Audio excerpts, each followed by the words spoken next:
जय जिनेंद्र।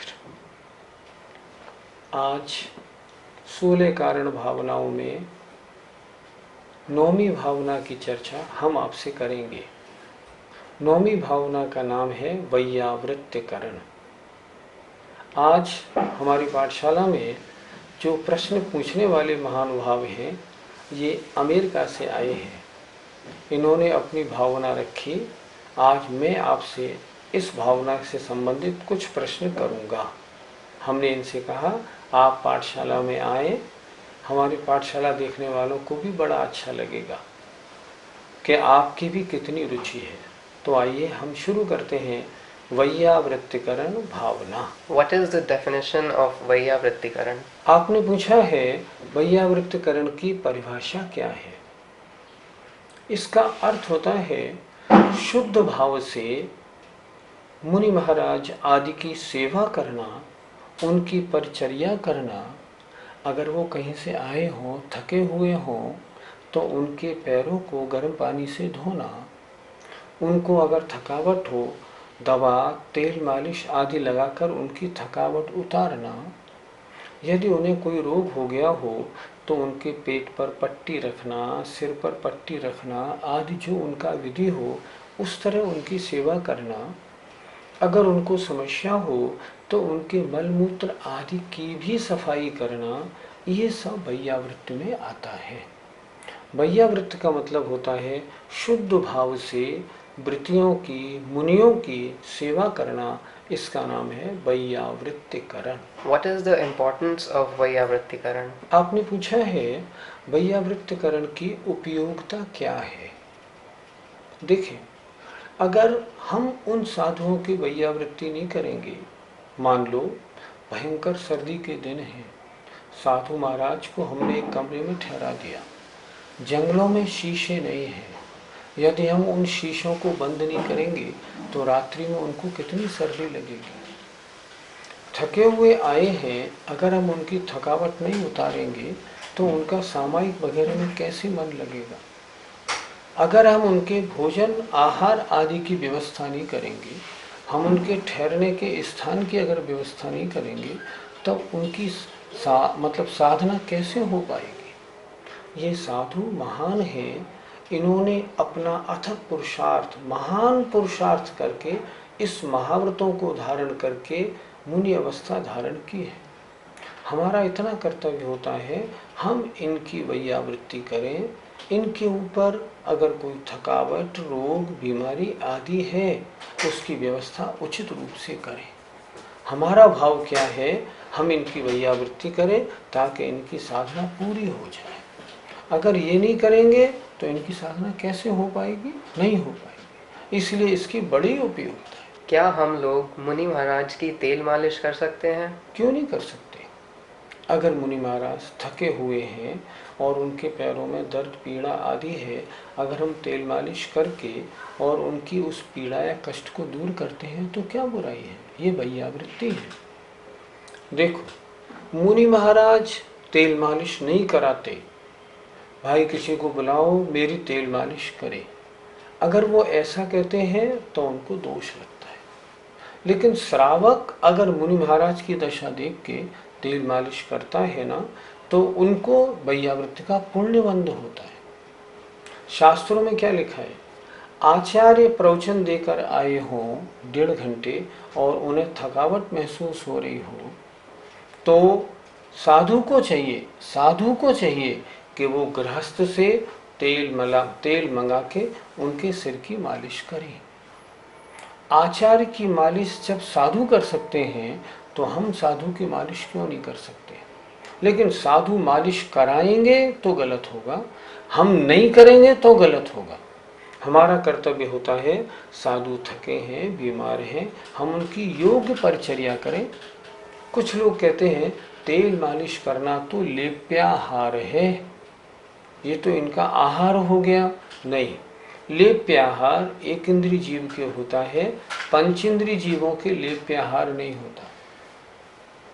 अगर आप ये कहते हैं लेप्याहार होता है तो मैं पूछता हूँ ठीक है, आप भोजन करना बंद कर दें, हम आपके मालिश की व्यवस्था करवा देते हैं।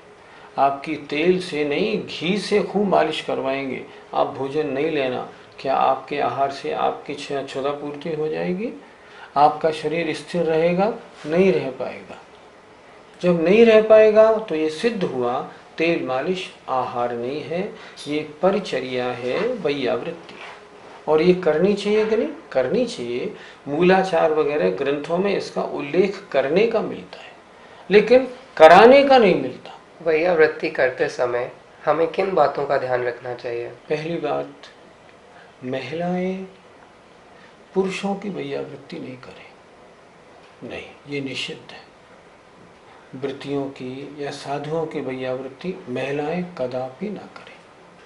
पुरुष महिलाओं की वैयावृत्ति कदापि ना करें। महिलाओं की वैयावृत्ति महिलाएं करें, पुरुषों की वैयावृत्ति पुरुष करें, पहला नियम। दूसरी बात, मान लो मुनि महाराज के सिर में भयंकर दर्द है और आप कोई दवा लगाने जा रहे हैं, उनके सिर की मालिश कर रहे हैं दवा से, मान लो माथे की मालिश कर रहे हैं, तो पहले ये देख लें दवा आपकी शुद्ध है या नहीं। जिस तेल से आप मालिश करने जा रहे हैं उसके बारे में पहले देख लें वो तेल शुद्ध है या नहीं। ये नहीं कि बाजार से घी या तेल खरीद लिया और महाराज की मालिश कर दी या कुछ भी परिचर्या की। महाराज की वैयावृत्ति करने में अगर पानी भी प्रयोग हो तो छना हुआ प्रासुक शुद्ध होना चाहिए। जो भी चीज़ वैयावृत्ति में आप काम लें वे सारी चीज़ें जीव रहित हों, प्रासुक हों, शुद्ध हों और मुनि के योग्य हों, वो यूज करना चाहिए। अशुद्ध वस्तुओं से वैयावृत्ति करते हैं तो उल्टा बजाय पुण्य के पाप बंद होता है। वैयावृत्ति की महिमा क्या है? हम किसी की वैयावृत्ति कर रहे हैं, ये उस पर एहसान नहीं कर रहे हम। वैयावृत्ति तप है। अंतरंग तपों में प्रायश्चित विनय वैयावृत्ति, इसको तप बताया है। इससे क्या होता है? कर्मों की निर्जरा होती है, आत्मा शुद्ध होती है। इसलिए वैयावृत्त किसी पर एहसान नहीं। समाज में धन खर्च करने वाले बहुत मिल जाएंगे, पर समय देने वाले, शरीर से सेवा करने वाले लोग बहुत कम मिलेंगे। सही पूछो तो ये साधु की सेवा नहीं है, ये अपनी निज की सेवा है। निज की सेवा क्या है? मैं साधु की वैयावृत्ति कर रहा हूँ, इससे क्या हो रहा है? मेरी आत्मा शुद्ध हो रही है। तो ये किसकी सेवा हुई? मेरी। कोई एहसान नहीं है। इसलिए जब भी वैयावृत्ति का अवसर मिले तुरंत सबसे आगे आ जाना चाहिए। हम देखें, हम श्री कृष्ण नारायण के जीवन चरित्र को पढ़ें, उसमें उन्होंने लिखा है श्री कृष्ण जी का नेचर था कि जब भी किसी मुनि या किसी वृत्ति के बारे में सुनते थे ना कि उनको कोई रोग या कोई आपत्ति या कोई तकलीफ है, फौरन पहुंचते थे। फौरन पहुंच के देखते थे इन मुनि महाराज की वैयावृत्ति में क्या चीज़ सहायक होगी। उन्हें मालूम पड़ता था ये सामान वहाँ से मंगाना, ये सामान वहाँ से मंगाना, ये सामान वहाँ से मंगाना, उनको मालूम पड़ता था। तुरंत अपने नौकर भेजते थे कर्मचारी कि तुरंत जाओ और इमीडिएट तुरंत इन सारे सामानों की व्यवस्था करो। श्री कृष्ण नारायण को तीर्थंकर प्रवृत्ति का बंध केवल वैयावृत्ति के ही कारण हुआ। उनकी भावना क्या रहती थी? कोई भी साधु हो, अगर उसे कोई बाधा है, कोई कष्ट है, अगर उन्हें कोई बीमारी है तो मैं उनकी परिचर्या करूं।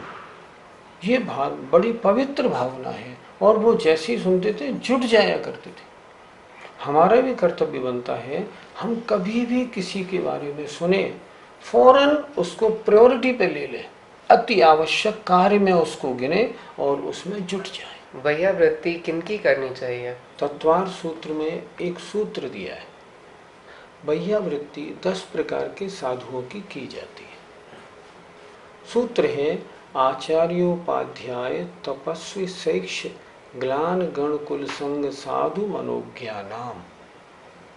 किनकी करनी चाहिए? आचार्य परमेष्ठी की करनी चाहिए। आचार्य परमेष्ठी कौन होते हैं? जो पूरे संघ के नेता होते हैं। सारे साधुओं को प्रायश्चित देना, उनको नवीन दीक्षाएं देना, उनको शिक्षा देना उनको अपने साधु मार्ग में आगे बढ़ाना, जो आयु में, ज्ञान में, तप में वृद्ध होते हैं, ऐसे होते हैं आचार्य परमेष्ठी। अगर उन पर कोई बाधा आए, उनको कोई रोग वगैरह आए, तो हमें उनकी वैयावृत्ति करनी चाहिए। दूसरा, उपाध्याय परमेष्ठी। आचार्य महाराज ने जिन मुनि महाराज को, जिनके पास ज्ञान बहुत है, पूरे संघ के पढ़ने पढ़ाने का काम सौंपा हो, उन्हें कहते हैं उपाध्याय परमेष्ठी। जो महान ज्ञानी होते हैं, ऐसे उपाध्याय परमेष्ठी की वैयावृत्ति का अवसर मिले तो उनकी वैयावृत्ति जरूर करें। तपस्वी, कुछ मुनि महाराज ऐसे होते हैं जो बड़े बड़े तप तपते हैं, जैसे 10 लक्षण तप, अष्टानिका के 8 दिन का उपवास, और जो बड़े बड़े तप होते हैं, सिंह निष्क्रीडित, रत्नावली, मुक्तावली आदि जो बड़े बड़े तप होते हैं, उन्हें जो मुनि महाराज करते हैं वो कहलाते हैं तपस्वी। उन्होंने कोई बड़ा तप कर लिया है और बड़े तप करने के दौरान यदि उनके सिर में कोई दर्द हो गया, बुखार हो गया और कोई बाधा हो गई, तो उसको दूर करने की, उनकी परिचर्या करने का काम होता है, और ये कहते हैं तपस्वी मुनि महाराजों की वैयावृत्ति। चौथे होते हैं शैक्ष। शैक्ष माने जो शिक्षा लेने के लिए आए हुए हैं, अन्य संघ के हैं, हमारे यहाँ शिक्षा लेने को आए हैं, वो होते हैं शैक्ष। ग्लान माने जो रोगी मुनि महाराज होते हैं, जिनको किसी प्रकार का रोग हो गया है, मान लो कोई जानवर चल गया है, खुजली हो गई है, कोई स्किन डिसीज हो गई है, या कोई बुखार आदि आग हो गया है, तो उनकी पूरी परिचर्या करना। मान लो लू लग गई है तो उनके पैर को पानी से बराबर धोना, उनके पेट पर, उनके माथे पर ठंडे पानी की पट्टी रखना आदि जो करना है, ये सब कहलाता है वैयावृत्ति। जो वृद्ध जितने साधु होते हैं, उनका समूह कहलाता है गण। गण माने समूह। अपने आचार्य की जो कुल परंपरा होती है वो कहलाता है कुल। जो साधना बहुत करते हैं वो कहलाते हैं साधु। तो उन साधुओं की गण और कुल में जितने भी अपने आचार संघ की परंपरा, जितने भी साधु हैं, उन सबकी यथा योग्य वैयावृत्ति करना। इनके अलावा एक शब्द और दिया, मनोज्ञ। कुछ व्यक्ति समाज में ऐसे होते हैं जिनसे समाज की शोभा मानी जाती है, जो विशेष ज्ञानी माने जाते हैं। ऐसे ज्ञानी मुनि, ऐसे ज्ञानी विद्वान भी अगर मान लो संलेखना आदि लेने के लिए मुनि महाराज के पास आ गए हों, उन्होंने संलेखना ले ली हो, चाहे वो गृहस्थ अवस्था में है, पर संलेखना ले ली है इसलिए वो क्षपक के रूप में है, चाहे वो छुल्लक या एलक के रूप में हो, फिर भी मुनि महाराज उनकी वैयावृत्ति करते हैं। आचार्यों ने लिखा है, ऐसे जो विशद ज्ञानी हैं, जिनका आचरण समाज में प्रशंसनीय माना जाता है, ऐसों की वैयावृत्ति भी करनी चाहिए। अर्थात मुनियों के योग्य इनकी वैयावृत्ति है, और हम जो श्रावक लोग हैं वो किनकी वैयावृत्ति करें? समाज में जो आयु में वृद्ध हैं, मान लो हमारे पड़ोस में अगर कोई है, या हमारे कोई रिश्तेदार हैं, हमारे नाना काका मामा हैं, अगर उनकी कोई वैयावृत्ति की आवश्यकता है, हमें उन्हें वैयावृत्ति करनी चाहिए। और वैयावृत्ति करते समय उनके परिणामों को बदलने की कोशिश करनी चाहिए। वैयावृत्ति करते करते तरह तरह की कथाएं उनको सुनानी चाहिए, उनको ऐसे प्रसंग सुनाने चाहिए ताकि उनका आत्मा और शरीर का भेद विज्ञान और मजबूत हो जाए, शरीर के प्रति उनका राग घट जाए, परिवार के प्रति उनका राग घट जाए। वो ये सोच रहे हैं, मान लो मेरा मरण हो रहा है, सारा परिवार छूट जाएगा, उससे उन्हें बचाना चाहिए। अगर उनके पास घर वाले किसी प्रकार की कोई असावधानी कर रहे हों, तो वो असावधानी घर वालों की दूर करनी चाहिए। मैं एक जगह गया तो एक महिला समाधि कर रही थी, विदेश से उनकी लड़की आई, वो लड़की आके उनसे लिपटने लगी। उस महिला का विवेक देखो, वो महिला कहती है, इसको दूर हटाओ, मेरा इससे कोई संबंध नहीं, ये मुझसे क्यों लिपट रही है। उस समय उस बेटी को समझाना, उसको दूर करना, ये भी उनकी वैयावृत्ति है। साधु महाराज आए हैं, वो किस कमरे में ठहरेंगे, उस कमरे का योग्य वातावरण बनाना, ये भी वैयावृत्ति है। सर्दी में सर्दी के योग्य, गर्मी में गर्मी के योग्य, ये कहाँ ठहरेंगे, कहाँ प्रवचन होगा, इन सब की व्यवस्था करना, इसका नाम वैयावृत्ति है। अंत में आप ये बताएं कि वैयावृत्तिकरण की वास्तविक परिभाषा क्या है? वास्तविक परिभाषा है, हमारी साधु संस्था या वृत्ति संस्था में किसी को कोई रोग, बीमारी आदि लग जाए, उनकी परिचर्या करना, ताकि वे अपने धर्म या अपनी साधना से गिरे नहीं। दूसरी बात, स्वयं के परिणामों में कभी गिरावट आए तो उस गिरावट को भी नहीं आने देना, अपने परिणामों को ऊपर उठाना। अपनी आत्मा में कषाय आदि की प्रवृत्ति को और कम करना, ये भी अपनी आत्मा की सेवा है। निरंतर ऐसे विचार बनाना, और जब भी ऐसे अवसर मिल जाए, किन्हीं मुनि आरिका के बारे में, उनकी बीमारी के बारे में ऐसी बात हो, तो भावना ही भावना नहीं, तुरंत जाके उनकी पूरी परिचर्या करना, उनकी सेवा करना, हर प्रकार से उनके साधन बनाना। लेकिन जितनी भी परिचर्या या साधन बनाए, वो आगम के अनुकूल होना चाहिए, आगम के प्रतिकूल नहीं। ऐसा नहीं जो गर्मी लग रही है तो उन मुनि महाराज को आपने ले जाके एसी में रख दिया, नहीं, ऐसे नहीं। हाँ, जितनी भी परिचर्या हम करें ना, वो आगम के अनुसार उनके व्रतों को ध्यान में रख के करें।